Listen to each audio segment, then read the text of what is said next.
City Ravi ಜಾಮೀನು ಆದೇಶ ಕಾಯ್ದಿರಿಸಿದ court. ವಿಚಾರಣೆ ಮಧ್ಯಾಹ್ನ 3ಕ್ಕೆ ಮುಂದೂಡಿಕೆ. ಸರ್ಕಾರಿ ವಕೀಲರ ವಾದ ಬಳಿಕ ಭವಿಷ್ಯ.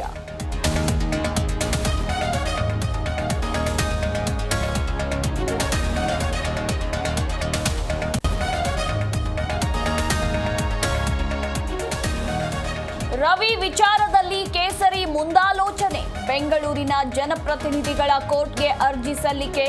ಬೆಳಗಾವಿಯಲ್ಲಿ ಬೇಲ್ ಸಿಗದಿದ್ರೆ ಬೆಂಗಳೂರಲ್ಲಿ ವಾದ.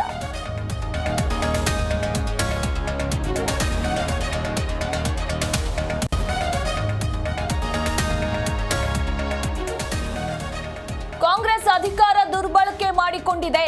ಆಡಳಿತಾರೂಢ ಸರ್ಕಾರದ ವಿರುದ್ಧ ಬಿಜೆಪಿ ನಾಯಕರ ಗುಟುರು. ಶಾಸಕರ ಪರವಾಗಿ ಹಲವರ ಬ್ಯಾಟಿಂಗ್. ಕೈಯಿಂದ ಅಧಿಕಾರ ದುರ್ಬಳಕೆ.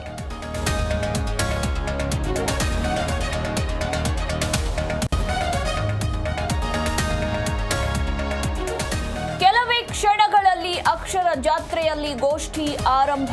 ಡಿಸಿಎಂ ಡಿಕೆಶಿ, ವಿವಿಧ ಸಚಿವರು, ಸಾಹಿತಿಗಳು ಭಾಗಿ. ಸಾಹಿತ್ಯ ಪ್ರಿಯರಿಗೆ 450 ಮಳಿಗೆ ಸಜ್ಜು.